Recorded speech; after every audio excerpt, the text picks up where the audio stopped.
The distant howl of a desert wind carried the scent of blood across the parched Arizona landscape. As Willow Zane frantically scrubbed crimson stains from her trembling hands in a shallow creek 20 miles east of Fort Bowie. Her once fine dress was torn and splattered with evidence of what she'd done, her copper hair falling in wild tangles around a face that hadn't known peace in nearly 2 years. The year was 1878, and the territory was unforgiving to those who traveled alone, especially women. But Willow had learned to survive, though the cost weighed heavier on her soul with each passing day.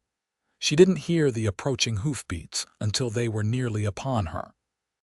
Panicking, she reached for the revolver hidden in the folds of her skirt, whipping around to face whatever new threat had found her.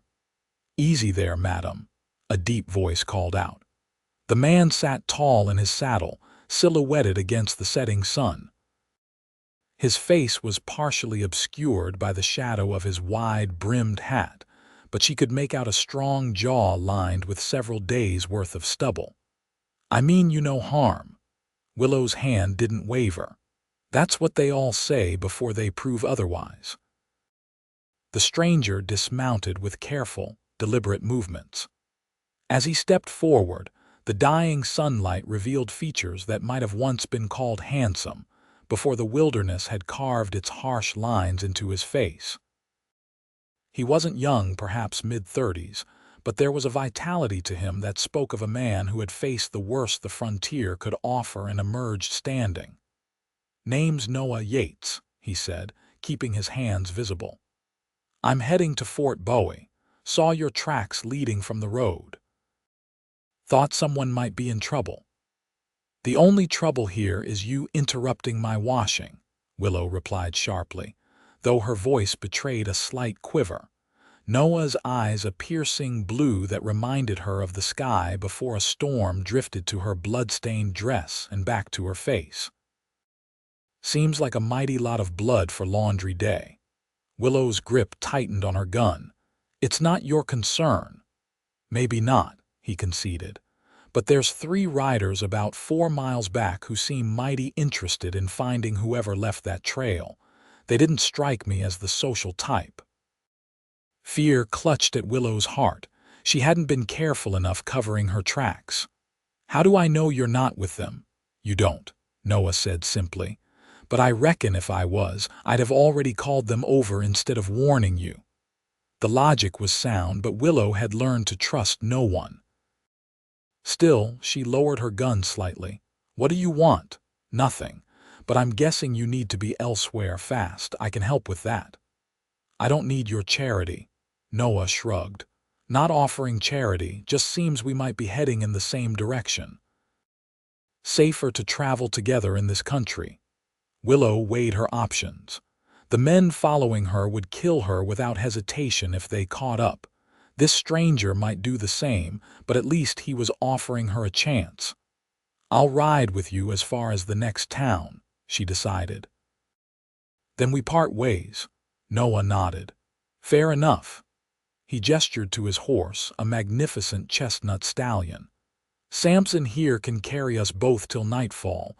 There's a spot about 10 miles ahead where we can make camp off the main trail."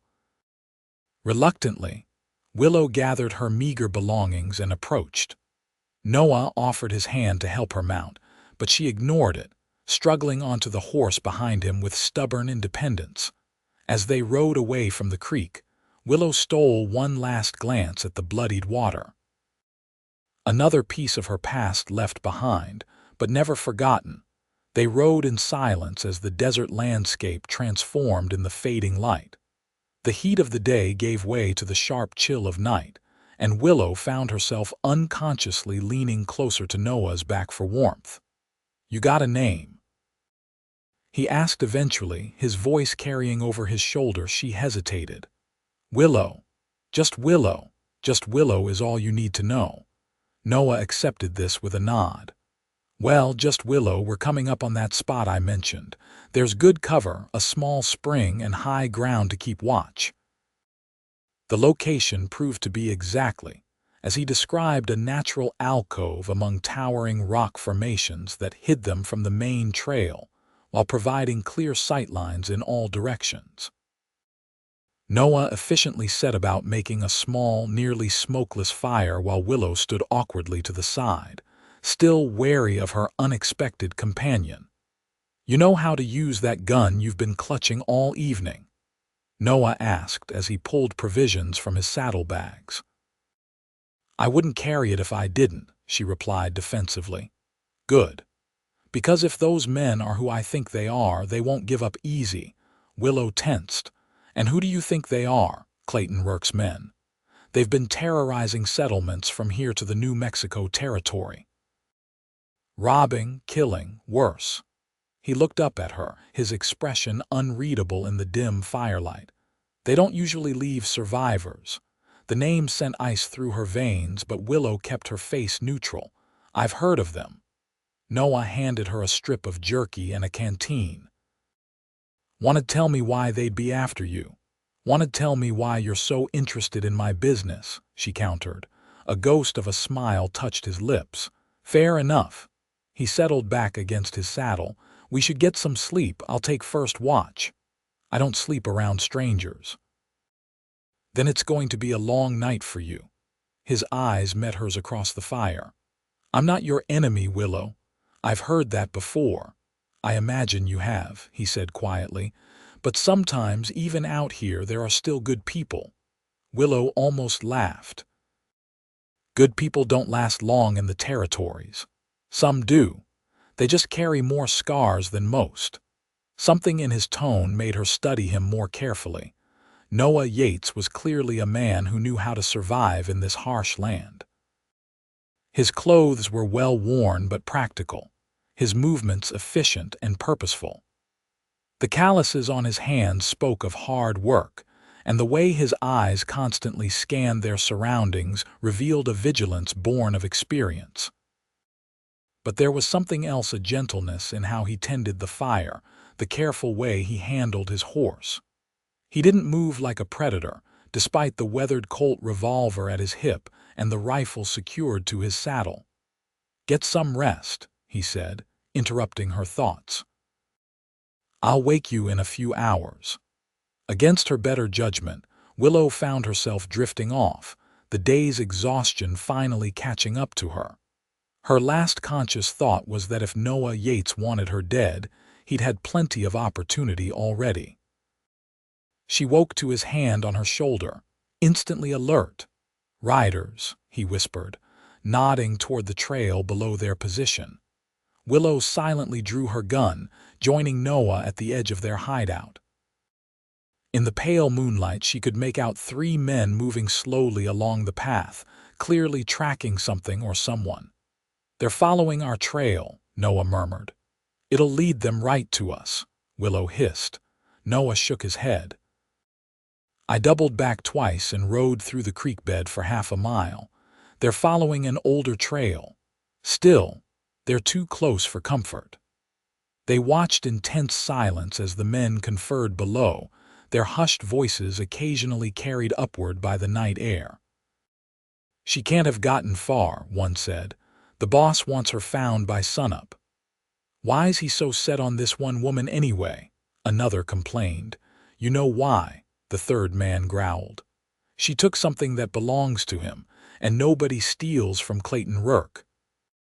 Willow's breath caught and Noah glanced at her sharply. She avoided his gaze, focusing instead on the men below as they continued their search, eventually moving on down the trail. When they were out of earshot, Noah turned to her. "What did you take from Clayton Rourke that's got him sending men to hunt you down?" "I told you. It's not your concern," Willow snapped, moving away from the edge. "It became my concern when I decided to help you," Noah countered, following her. "I need to know what I'm dealing with." "You're not dealing with anything. Once we reach Fort Bowie, we go our separate ways." Noah ran a hand through his dark hair in frustration. "Rourke doesn't give up easily. If he's sent men after you, he'll send more. He has connections all over the territory." "I'm aware of that," Willow said bitterly. Then you should also be aware that I'm risking my neck by helping you. The least you could do is tell me why." Willow stared at him, conflict evident in her green eyes. Finally, she reached into her boot and pulled out a small leather pouch. Opening it, she revealed a gold ring set with an impressive emerald. "This is what he wants," she said flatly. "It belonged to my mother." Noah studied the ring without touching it. "And Rourke claims it's his. My late husband owed Rourke money. When he couldn't pay, Rourke took everything we had, including this." Her voice hardened. "Then he killed my husband anyway and decided I should work off the remaining debt in his establishments." Understanding dawned on Noah's face. "You escaped." "I did more than escape," Willow said, her voice barely audible. "I killed one of his men to do it." Noah was silent for a long moment. "How long ago?" "6 months. I've been running ever since. Every time I think I've lost them, they find me again." She tucked the ring away. "Now you know. If you want to leave me here, I understand." Instead of answering immediately, Noah began packing up their small camp. "We should move. Those men might circle back once they realize they've lost the trail." Willow stared at him in confusion. "Did you hear what I said? I killed a man." "I heard you." Noah secured his bedroll to his saddle. "I also heard you say they were going to force you into prostitution after murdering your husband. Sounds to me like you did what you had to do." His matter-of-fact acceptance stunned her into silence. For months, she'd been carrying the weight of her actions alone, convinced that no one would understand the desperate choices she'd made. "We need to reach Fort Bowie by tomorrow evening," Noah continued, as if they were discussing nothing more serious than the weather. "I know people there who can help." "Why?" Willow finally asked, the question that had been burning in her mind since he first approached her. "Why are you helping me?" Noah paused in his preparations, fixing her with those penetrating blue eyes. "Because a long time ago, someone helped me when I needed it most. I'm just passing it along." There was more to the story. Willow could see it in the shadows that crossed his face, but he offered nothing further, and she didn't press. Instead, she helped him finish breaking camp, and soon they were riding again, keeping to the less traveled paths as dawn broke over the desert. By midday, the heat had become oppressive. They stopped in the shade of a rocky outcropping to rest Samson and share a sparse meal of jerky and hard biscuits. "You know this area well," Willow observed as Noah sketched a rough map in the dirt, showing their route to Fort Bowie. "I should. I grew up about 50 miles west of here." He pointed to a winding line. "This is the San Pedro River. We'll follow it north for a while before cutting east. It's longer, but there's water and better cover." "You're not just a passing traveler, are you?" Willow asked, studying him. A faint smile touched Noah's lips. "Never claimed to be." "Then what are you?" "A lawman. Used to be. Served as a deputy in Tombstone for 3 years. But not anymore." Noah's expression darkened. "No, not anymore." Willow recognized the signs of a painful past. She saw them every time she looked in a mirror. "What happened?" "Same thing that happens to most lawmen who stay honest too long," he said with a shrug that couldn't quite hide the bitterness. "Made enemies of the wrong people." "Rourke?" Noah nodded. "Among others. I helped bring down one of his operations near the border. He retaliated by burning my home to the ground." His voice grew distant. "My wife was inside." Willow felt a pang of sympathy cut through her usual defenses. "I'm sorry." "It was 5 years ago now." Noah stood, signaling an end to the conversation. "We should keep moving."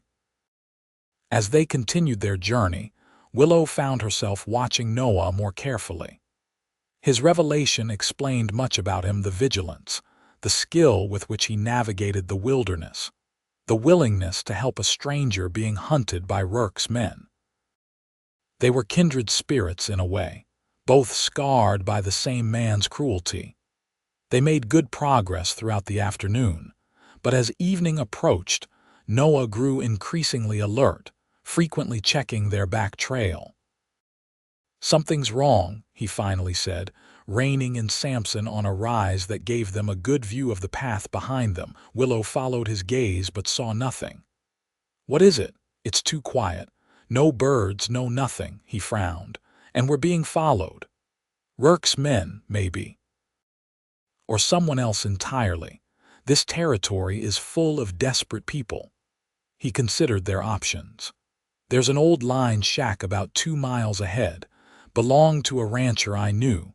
We can hold up there for the night, make it to Fort Bowie by tomorrow afternoon." The line shack turned out to be little more than 4 walls and a roof, dusty and abandoned, but solid enough to provide shelter. Noah secured Samson in a small lean-to attached to the back, then set about making the cabin defensible while Willow gathered what supplies they had. "You've done this before," she commented, watching him position himself to view both the door and the single window. "More times than I'd like to admit." He checked his revolver before returning it to his holster. "Life on the run teaches you things. Is that what you've been doing? Running?" Noah was quiet for a moment. "For a while. Then I realized running doesn't solve anything. Rourke and men like him, they don't stop. They just keep taking and destroying until someone stops them." "One person can't stop a man like Rourke," Willow said, the hopelessness she'd carried for months seeping into her voice. "Maybe not, but enough people standing together can." Noah glanced at her. "That's why I'm heading to Fort Bowie. There's a federal marshal there, William Parker.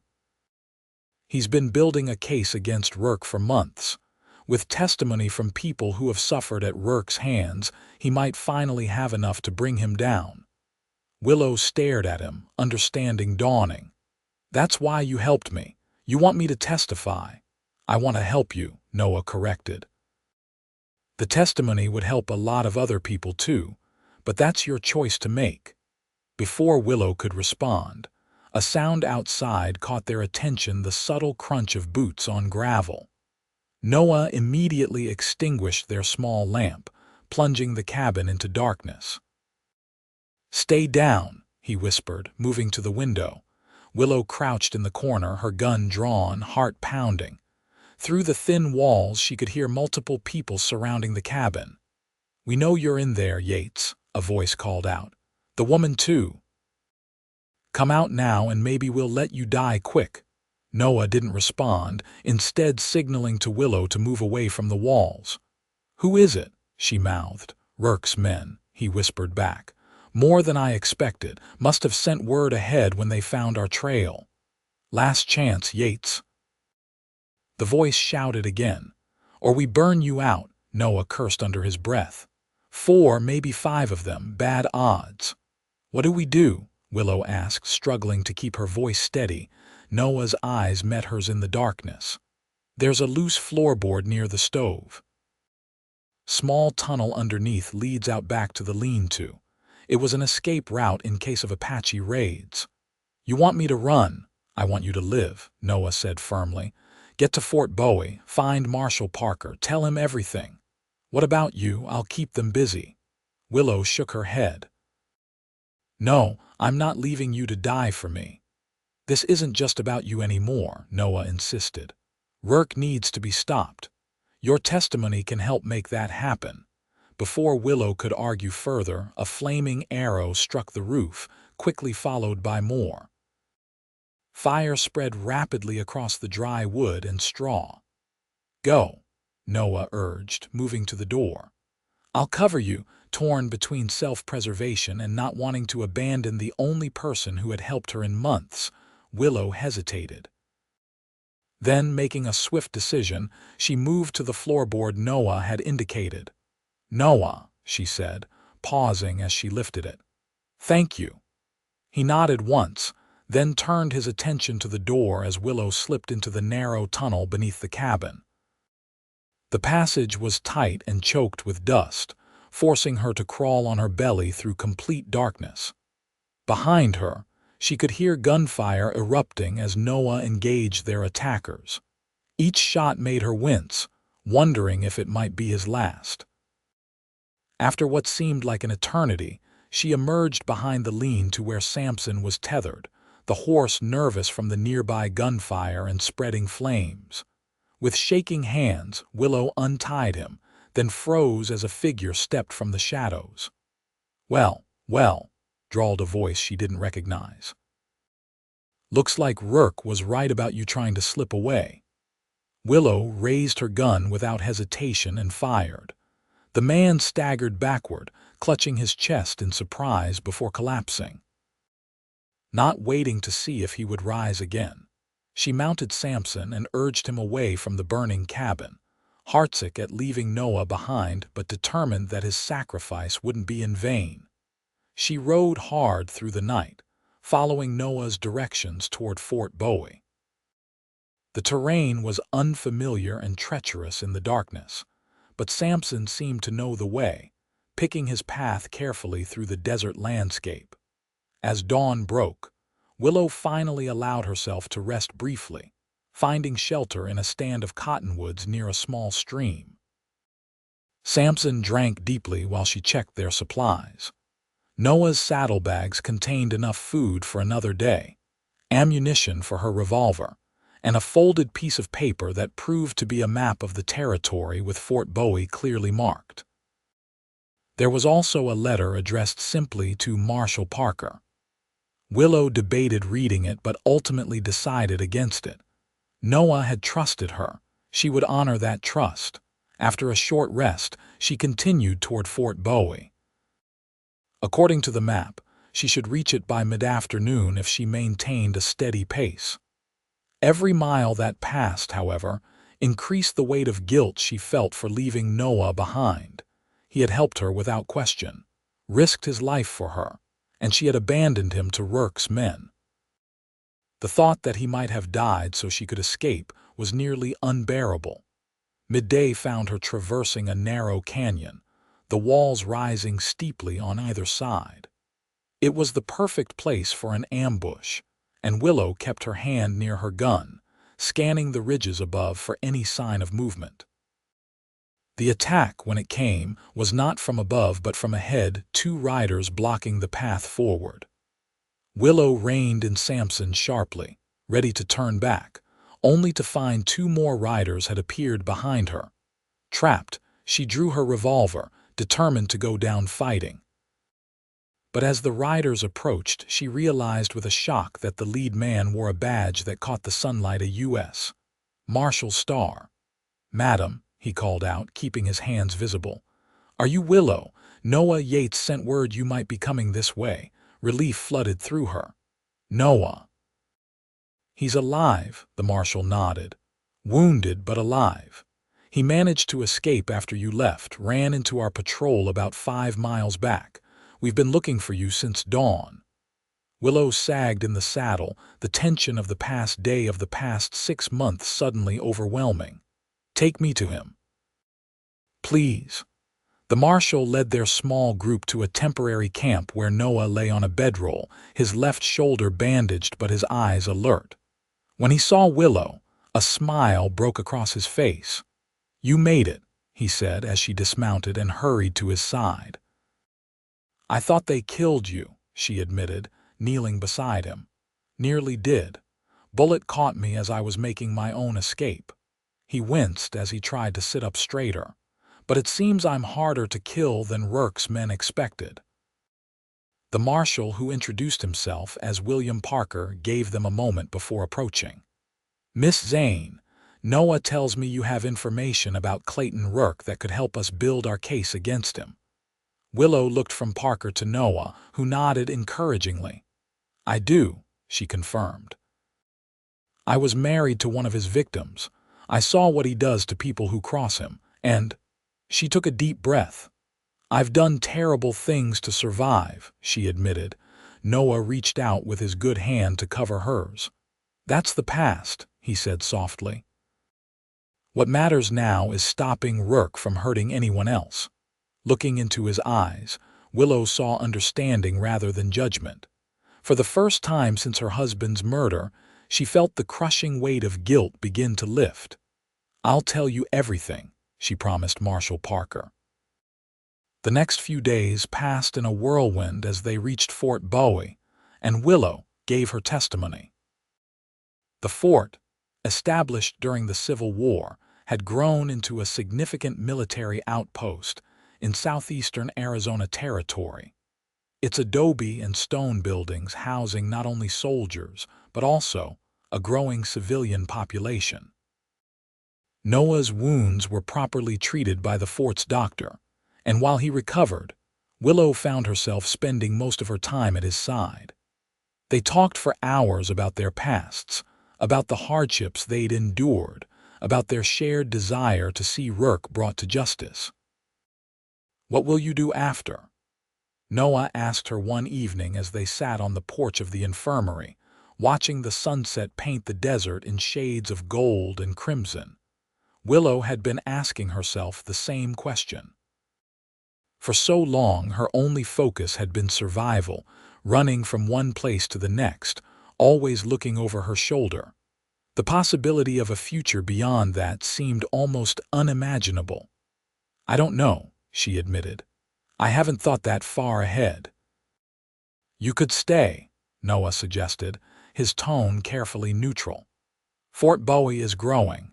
They need people with grit, people who understand what it takes to build something in this wilderness." Willow studied his profile, noting the way the fading light softened the hard edges life had carved into his features. "What about you? Will you stay?" "I'm thinking about it." He turned to meet her gaze. "Marshall Parker offered me a position. Said he could use a man who knows the territory and isn't afraid to stand against the likes of Rourke." "You'd go back to being a lawman. After everything that happened." Noah was quiet for a moment. "For a long time, I was just existing, moving from place to place, taking odd jobs. Revenge was all I had left." His eyes held hers. "But meeting you, helping you, it reminded me that there are still things worth fighting for, worth living for." The sincerity in his voice made Willow's heart skip. Over the past week, something had changed between them, a connection forged in danger and solidified through shared purpose. Noah understood her in ways no one else could. He didn't flinch from her past or judge her for the choices she'd made to survive. "I think you'd make a fine lawman," she said softly. A week later, Marshall Parker received word that a federal judge would be arriving in Tucson within the month to hear cases, including the mounting evidence against Clayton Rourke. Willow's testimony would be crucial, as would Noah's. "It won't be easy," Parker warned them. "Rourke has influence even with some judges, and he'll certainly send men to prevent you from testifying." "We'll be ready," Noah assured him, his hand unconsciously moving to Willow's shoulder. The marshal nodded, his expression grim but determined. "In the meantime, I'd advise you both to stay within the fort. It's the safest place for you right now." As the days passed, Willow found purpose in helping around the fort. The commander's wife, Mrs. Hollister, took a liking to her and enlisted her help with various tasks. From tending the small garden they maintained to teaching the children of the fort's civilians and soldiers. Noah, still recovering but growing stronger each day, began working with Marshall Parker, reviewing maps and reports, identifying Rourke's known hideouts and operations throughout the territory. They settled into a routine, taking meals together and spending evenings on the walls of the fort, watching the stars emerge over the desert. It was during these quiet moments that Willow began to imagine a future beyond survival, perhaps even a future with Noah. "Tell me about your wife," she asked one night, the question having lingered unspoken between them for weeks. Noah was silent for so long that Willow wondered if he would answer. Finally, he spoke, his voice low. "Her name was Rebecca. We grew up together in a small town near Tombstone. Married young, she was, vibrant, always laughing even when times were hard." A sad smile touched his lips. She believed in me, pushed me to become a deputy when I wasn't sure I had it in me. She sounds wonderful. She was. Noah looked out over the darkened landscape. After she died, I spent 2 years tracking down the men who carried out Rourke's order, found them all eventually. The implication was clear. Willow placed her hand over his. We all do what we must to survive. Sometimes that means fighting back. Noah turned his hand to entwine his fingers with hers. You know, Rebecca would have liked you. She always said I needed someone who could match my stubbornness. Willow laughed softly. I'll take that as a compliment. Their moment was interrupted by the arrival of a soldier, breathless from running. Marshal Parker needs you both right away. A rider just came in from Tucson with news. They found Parker in his office, a telegram in his hand and a troubled expression on his face. What is it? Noah asked. Judge Harrison has been delayed in Santa Fe. He won't reach Tucson for at least another 3 weeks. Parker looked up grimly. And we've received word that Rourke knows about the case we're building. He's gathering his men. For what? Willow asked, though she feared she already knew the answer. To eliminate witnesses. You two are at the top of his list. Parker handed Noah the telegram. I'm arranging for additional security around the fort, but we need to be prepared. Noah read the message, his jaw tightening. How many men does he have? Reports say at least 20, possibly more. Former soldiers, gunmen, the worst sort. The fort has twice that many soldiers, Willow pointed out. Parker shook his head. Most are out on patrol or assigned to escort duties. We're down to skeleton crew right now. Then we need to move, Noah decided. Get Willow somewhere safe until the judge arrives. No, Willow interrupted firmly. I'm tired of running. Rourke has taken enough from both of us. I won't let him take my chance at justice too. Noah turned to her, concern evident in his eyes. Willow, these aren't just a few hired guns. Rourke is bringing an army.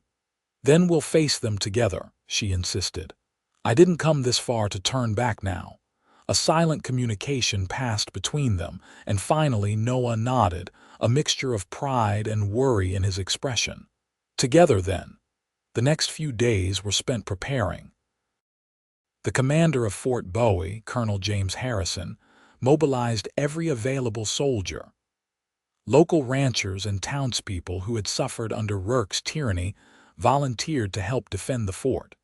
Positions were fortified, ammunition stockpiled, and lookouts posted on the surrounding hills.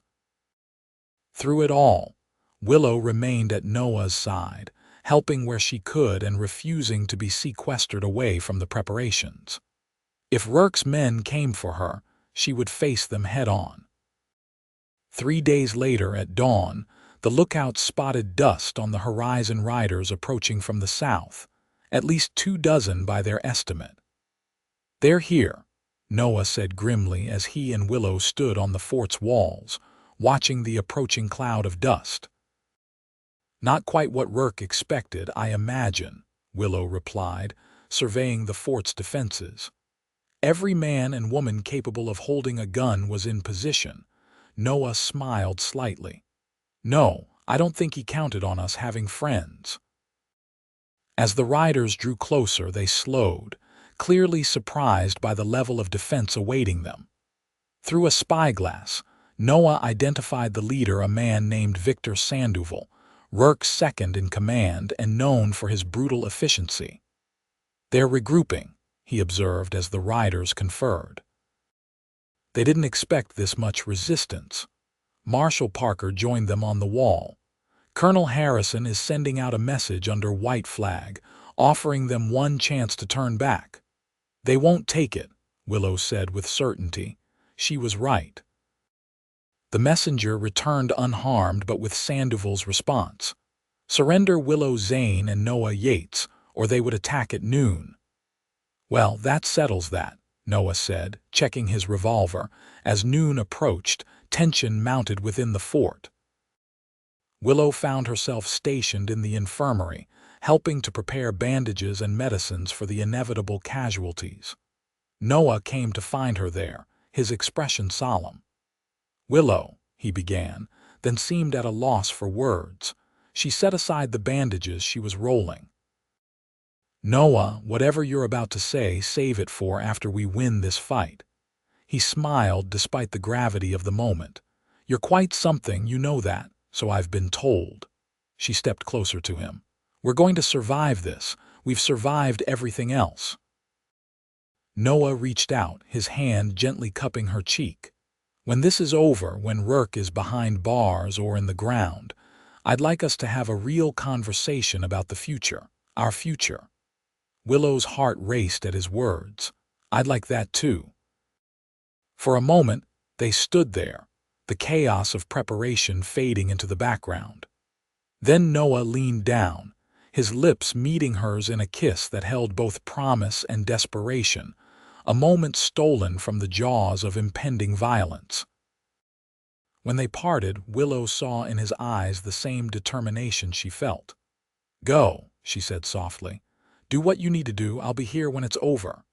Noah nodded, then turned to leave. At the door, he paused. "Stay safe."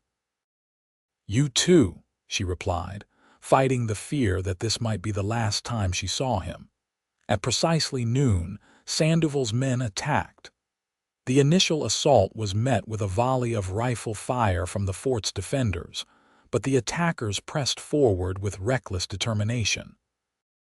The sound of gunfire was deafening as Willow worked in the infirmary, helping the doctor tend to the wounded, who began to arrive in a steady stream. Through snippets of conversation, she pieced together what was happening outside. Sandoval's men had breached the outer gate but were pinned down in the courtyard. Noah and Marshal Parker were leading the defense, holding the line against overwhelming odds. An hour into the battle, the infirmary door burst open and two of Rourke's men stormed in, guns drawn. The doctor moved to shield his patients, but one of the intruders struck him down with the butt of his rifle. "There she is," the second man shouted, spotting Willow. "Rourke wants her alive." Willow reached for the scalpel on the nearby tray, but before she could grab it, a shot rang out. The man who had spoken staggered backward, a look of surprise on his face as he collapsed. Behind him stood Mrs. Hollister, the commander's wife, holding a smoking derringer. "Get down," she shouted as the second intruder turned his gun toward her. Willow didn't hesitate. She lunged for the fallen scalpel and drove it into the man's leg. He howled in pain, his shot going wild, giving Mrs. Hollister time to fire again. This time her aim was true, and the intruder joined his companion on the floor. "Are you hurt?" Mrs. Hollister asked, hurrying to Willow's side. "I'm fine." "The doctor just knocked out," Mrs. Hollister confirmed after checking him. "Help me secure the door, there might be more of them." Together, they barricaded the entrance with whatever furniture they could move, then returned to tending the wounded, the doctor soon regaining consciousness to assist them. Outside, the battle raged on. Occasionally, Willow would catch glimpses through the windows, men fighting, falling, the courtyard becoming a chaotic battlefield of dust and blood. As the afternoon wore on, the sounds of gunfire gradually diminished. When it finally ceased altogether, Willow held her breath, waiting for news. The silence stretched, broken only by the moans of the wounded in the infirmary. Then came a pounding on the door. "Willow, it's Noah. Open up." With trembling hands, she helped move the barricade, then flung open the door to find Noah standing there, bloodied but alive. Without thinking, she threw herself into his arms. "You're alive," she breathed, pulling back to examine him. "You're hurt." "Just a graze," he assured her, though the blood soaking his left sleeve suggested otherwise. "It's over. Sandoval is dead. The rest have surrendered or fled." Relief washed over her. "And our people?" Noah's expression sobered. "We lost 5. A dozen more wounded. Could have been much worse." "What now?" she asked, helping him to a chair so the doctor could examine his wound. "Now we prepare for the next fight," Marshal Parker said, entering the infirmary. He looked exhausted but determined. "Rourke will be furious when he learns Sandoval failed. He'll come himself next time." "Let him come," Noah said grimly as the doctor cut away his sleeve to reveal a deep bullet furrow across his upper arm. "We'll be ready." The following days were filled with rebuilding and strengthening the fort's defenses. Word was sent to nearby settlements warning of the potential for more violence and requesting additional assistance. Slowly, volunteers arrived, ranchers, miners, townspeople, all with their own reasons for standing against Rourke. A week after the attack, as Willow and Noah walked along the fort's perimeter in the cool evening air, a rider approached at full gallop. The guards admitted him immediately it was a courier from Tucson. "News?" Noah asked as the man dismounted. The courier nodded, catching his breath. "Judge Harrison arrived in Tucson yesterday. He's convening court in 3 days, and—" He glanced at Willow. "Clayton Rourke has been arrested."